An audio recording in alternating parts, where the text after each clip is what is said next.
benepisyo ng pag-inom ng Tubig sa ating empty stomach. Ibig sabihin, Maganda pala yun. pagkagising sa umaga. Di ba? Usually, maghihilamos, toothbrush, magbumumog. Pagkatapos nun, wala ka dapat munang input na kahit ano.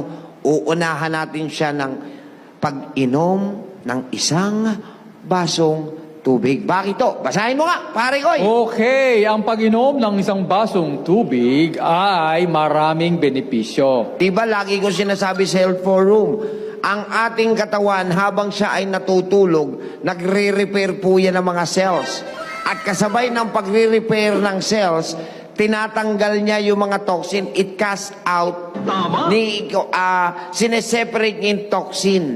Ngayon, ang problema, kahit i-separate niya yan, kung hindi mo yan iinuman ng tubig, mahihirapan siyang i-flush out. Kaya,